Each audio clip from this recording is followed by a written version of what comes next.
जय हिंद दोस्तों, स्वागत आप सभी का मेरे इस जीके वाले चैनल में। मेरे दोस्तों, आज की जो क्लास है आप देख पाएंगे एसएससी जीडी वालों के लिए, मेरे भाई खासकर एसएससी जीडी वालों के लिए जो है ये क्लास रामबाण साबित होने वाला है। ठीक है, इस क्लास में टोटल 20 प्रश्न ऐसे प्रश्न होंगे दोस्तों जो कि आपके एग्जाम में डायरेक्ट देखने को मिलेंगे। ऐसे ऐसे कुछ प्रश्न है मेरे भाई जो कि पिछले कई वर्षों से रिपीटेड प्रश्न है, कई वर्षों से रिपीटेड प्रश्न है, यानी कि कई वर्षों से ये सारे प्रश्न देखने को एग्जाम में मिल ही रहे हैं। तो दोस्तों आप समझ सकते हैं कि ये क्लास आपके लिए कितना इंपॉर्टेंट हो सकता है। और मेरे भाई एक मैं बात बता दूं, ये क्लास आपको पूरा देखना है, एक मिनट भी आप स्किप ना करें, क्योंकि एक मिनट स्किप करने का मतलब आपकी एक क्वेश्चन जाने का, और एक क्वेश्चन का मतलब 2 नंबर मेरे भाई। तो आपको 20 में 20 पक्का करना है। तो मेरे दोस्तों इस क्लास को शुरू से अंत तक देखिए और अपनी 20 में 20 स्कोर करके जाइए। दोस्तों इस क्लास में जो भी स्टूडेंट अच्छे से देख जाता है, इस क्लास के कुछ ना कुछ प्रश्न तो आपको एग्जाम में देखने को मिल ही जाएंगे। दोस्तों इसी टाइप के प्रश्न मेरे इस प्यारे से यूट्यूब चैनल जीके वाले पे डेली कराए जाते हैं। तो इस चैनल से जुड़िए और अपनी तैयारी बेहतर बनाएं मेरे भाई।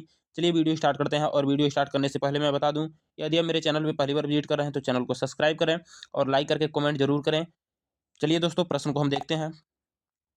और आज की जो आपका पहला प्रश्न दिया है, क्या संविधान के किस अनुच्छेद में विधि की समझ समानता का प्रभावना है। ठीक है, तो दोस्तों आपको बताना है संविधान के किस अनुच्छेद में विधि के समझ समानता का प्रावधान है। मेरे भाई बताइए प्रश्न नंबर 1 का क्या होगा राइट आंसर। इसका जो आंसर होगा मेरे भाई, इसका जो सही उत्तर होगा, संविधान के किस अनुच्छेद में विधि के समझ समानता का प्रावधान है। इसका जो आंसर है मेरे भाई ऑप्शन नंबर बी देखने को मिल रहा होगा, आर्टिकल नंबर 14, यानी कि अनुच्छेद नंबर 14 में ये जो हो क्या है, संविधान के समझ समानता का प्रावधान किया गया है। ऑप्शन नंबर बी मेरे भाई अनुच्छेद 14, ठीक है, आर्टिकल नंबर 14। और दोस्तों इसी क्रम में हम लोग देखेंगे प्रश्न नंबर 2 जो है, प्रश्न नंबर 2 दिया है मेरे भाई, कंप्यूटर का जनक किसे कहा जाता है। मेरे भाई दिया है कंप्यूटर का जनक किसे कहा जाता है। तो इसका आंसर आप कमेंट में स्वयं बताएंगे, इसका मैं आंसर बताने वाला नहीं हूँ। ठीक है, इसका यदि डाउट है आपको कि प्रश्न नहीं पता है, कमेंट में जरूर डाउट बताएं अपना, किस प्रश्न में प्रॉब्लम है, मैं उसका निवारण जरूर दूंगा मेरे भाई। तुरंत मैं रिप्लाई दूंगा 5 मिनट के अंदर यदि आप कमेंट करते हैं तो।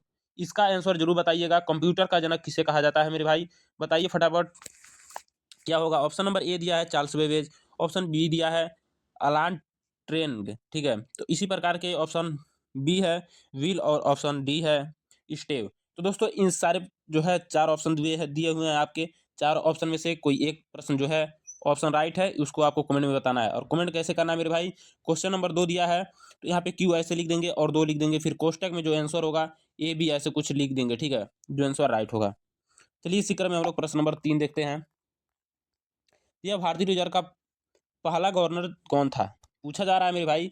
भारतीय रिजर्व बैंक का पहला गवर्नर जनरल कौन था, इसे आपको बताना है। तो इसका जो आंसर होगा मेरे दोस्त, ऑप्शन नंबर क्या होगा, ऑप्शन ए दिया है क्या, और इसी क्रम में दोस्तों इसका जो आंसर देखने को मिला ऑप्शन नंबर सी देखने को मिला। ठीक है, ऑप्शन नंबर सी जो हुआ आंसर राइट हुआ इसका। इसी प्रकार हम लोग देखेंगे जो है आपका प्रश्न नंबर 4, प्रश्न नंबर 4 है दोस्तों आपका,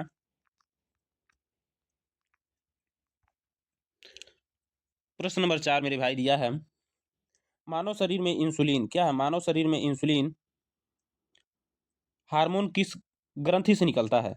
मानव शरीर में इंसुलिन हार्मोन किस ग्रंथि से निकलता है, लीवर या फिर किडनी, थायराइड, क्या है दोस्तों इसका आंसर। 4 ऑप्शन दिए हुए हैं प्रश्न नंबर 4 के, इसका जो आंसर होगा ऑप्शन नंबर बी होगा। ठीक है, ऑप्शन नंबर बी जो होगा आंसर राइट होगा।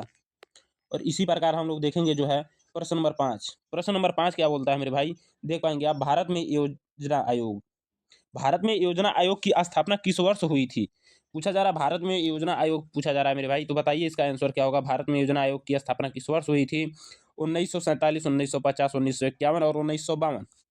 ऑप्शन क्या होगा आंसर, इसका जो आंसर होगा मेरे भाई, इसका आंसर 1951 हो जाएगा। और इसी क्रम में हम लोग देखेंगे जो है प्रश्न नंबर 6, प्रश्न नंबर 6 दिया है, वेदों की भाषा किसे कहा जाता है, वेदों की भाषा किसे कहा जाता है। तो इसका आंसर सबको पता होगा लगभग। ठीक है, तो इसका आंसर मैं बताऊंगा नहीं, इसको आप कमेंट में स्वयं बताएंगे। और जरूर बताएं मेरे भाई इसका आंसर क्या होगा, मैं आपका कमेंट का वेट करता हूँ। इसका कमेंट जरूर बताना है, आपको कमेंट करना है, वेदों की भाषा किसे कहा जाता है, हिंदी, संस्कृत, पाली, प्राकृतिक, तो दोस्तों इसका आंसर जो होगा आपको स्वयं बताना है। तो बताइए इसका आंसर क्या होगा। और इसी क्रम में हम लोग जो देखेंगे प्रश्न नंबर दिया है 7, भारत का सबसे बड़ा कॉफी उत्पादक राज्य। तो दोस्तों ये हुआ आपका इंपॉर्टेंट प्रश्न जो है। ऐसे ही प्रश्न आपके एग्जाम में देखने को मिलेंगे और इसी प्रकार के प्रश्न आते भी हैं। तो इसका जो आंसर होगा मेरे भाई, भारत का सबसे बड़ा कॉफी उत्पादक राज्य, इसका आंसर जो हुआ दोस्तों क्या है, केरल, तमिलनाडु, कर्नाटक, आंध्र प्रदेश। आंसर सी जो होगा मेरे भाई, कर्नाटक जो होगा। कर्नाटक में क्या है, सबसे ज़्यादा भारत में सबसे ज़्यादा कॉफी उत्पादक राज्य माना जाता है। इसी क्रम में हम लोग देखेंगे माउंट एवरेस्ट वाला प्रश्न, जो कि प्रश्न नंबर 8, माउंट एवरेस्ट किस पर्वत श्रेणी में स्थित है। इसका जो आंसर होगा दोस्तों, इसका आंसर जो हो जाएगा प्रश्न नंबर 8 का हिमालय। प्रश्न नंबर 8 का जो हो जाएगा हिमालय हो जाएगा। और दोस्तों इसी क्रम में हम लोग जो देखेंगे न्यू प्रश्न जो है, रक्त का लाल रंग किसके कारण होता है। पूछा जा रहा है मेरे भाई रक्त का लाल रंग किसके कारण होता है। तो सभी विद्यार्थियों को पता होगा, हीमोग्लोबिन। हीमोग्लोबिन के कारण जो है आपका रक्त जो है लाल रंग दिखाई देता है। और इसी क्रम में हम लोग जो देखेंगे प्रश्न नंबर दिया है, प्रश्न नंबर 10, भारत में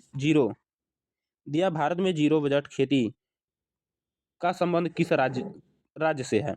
भारत में जीरो बजट खेती का संबंध किस राज्य से है मेरे दोस्तों। गुजरात, महाराष्ट्र, आंध्र प्रदेश और बिहार। प्रश्न नंबर 10 है दोस्तों, इसका आंसर जो होगा आंध्र प्रदेश हो जाएगा। भारत में जीरो बजट खेती का संबंध आंध्र प्रदेश से है। और इस प्रकार हम जो प्रश्न देखने वाले हैं, प्रश्न नंबर 11, सांसद क्या है, संसद के संयुक्त सत्र की अध्यक्षता कौन करता है। आंसर जो होगा इसका आंसर जो सही उत्तर होगा मेरे भाई, लोकसभा अध्यक्ष। क्या हो जाएगा, लोकसभा अध्यक्ष जो है संसद के संयुक्त सत्र की अध्यक्षता करते हैं।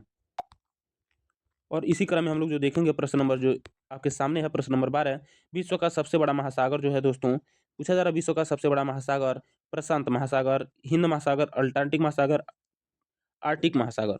आंसर जो होगा, उत्तर सही जो होगा 12 प्रश्न नंबर का, प्रश्न नंबर सी जो ऑप्शन नंबर सी जो होगा प्रशांत। प्रशांत महासागर जो है आपका विश्व का सबसे बड़ा महासागर है।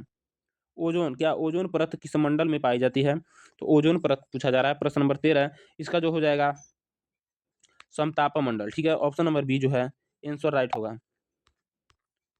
और इस प्रकार आप देख पाएंगे प्रश्न नंबर 14, भारत छोड़ो आंदोलन किस वर्ष शुरू हुआ था मेरे भाई। पूछा जा रहा है भारत छोड़ो आंदोलन किस वर्ष शुरू हुआ था। तो दोस्तों एक प्यारा सा कमेंट जरूर करें इस जो है आंदोलन के लिए, क्या इस आंदोलन के बारे में क्या जानते हैं आप। ठीक है, भारत छोड़ो आंदोलन के बारे में यदि कुछ भी आप जानते हैं 2-4 लाइन, तो कमेंट जरूर करें मेरे भाई। क्या इससे सीख मिली आपको, क्या जानते हैं इसके बारे में। इसका मैं आंसर तो बताने वाला हूँ, ठीक है, इसका आंसर मैं बता के जाता हूँ, इसके बारे में आप कुछ ना कुछ जरूर बताएं।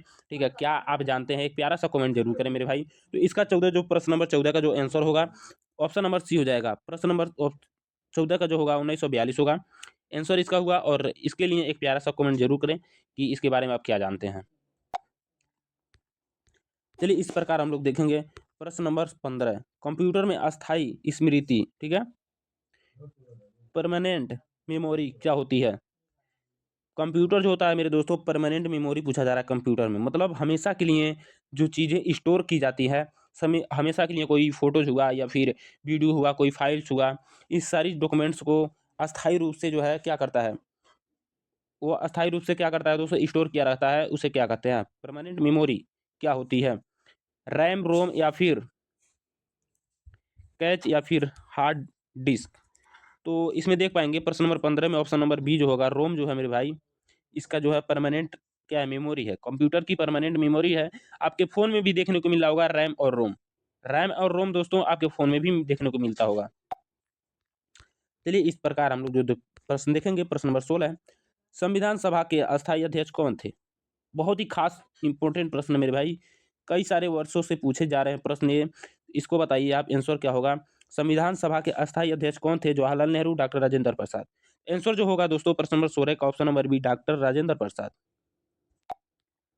और इसी प्रकार जो आपका प्रश्न जो देखने को मिलेगा, नेक्स्ट प्रश्न जो है, मानव है, मानव में सबसे छोटी हड्डी कौन सी है। बहुत ही खास और बहुत ही इंपॉर्टेंट प्रश्न आप एसएससी जीडी वालों के लिए मेरे दोस्तों। ऐसे ही प्रश्न है, ठीक है, एकदम सेम ऐसे ही प्रश्न, यही प्रश्न आपके एग्जाम में आया था। ठीक है, 2022 में यही प्रश्न सेकंड शिफ्ट में आया था मेरे दोस्तों।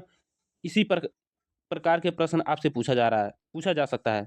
इसमें दिया है छोटी हड्डी मेरे दोस्तों, तो उसमें आपकी बड़ी हड्डी पूछा जा सकता है। सबसे मजबूत हड्डी, सबसे कमजोर हड्डी, इस तरह से पूछा जा सकता है। इन सारी चीज़ों को आपको याद करके जाना है। तो मैं इसका आंसर जो बताता हूँ, ऑप्शन नंबर 17 का, प्रश्न नंबर 17 का ऑप्शन नंबर ए स्टेप्स जो होगा आंसर राइट होगा।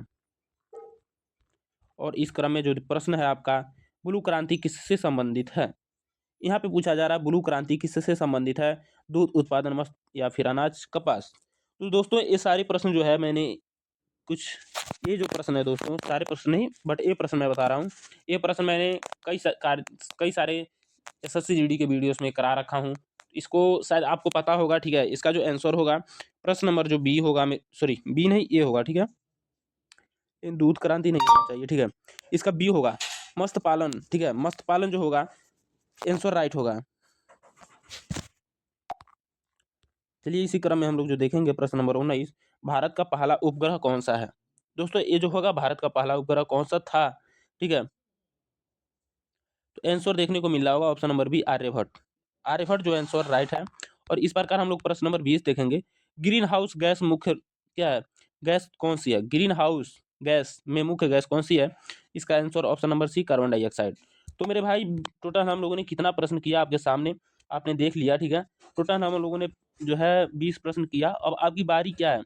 मैं जो हर प्रश्न के क्लास कराने के बाद मेरा एक ही क्वेश्चन होता है कि आपका स्कोर कितना बना। तो दोस्तों आपका स्कोर कितना बना, फटाफट स्कोर बताइए आप अपना। चलिए हम लोग आ चुके हैं अपने पहले पेज पे। और दोस्तों आपको बताना है आपकी स्कोर कितनी बनी।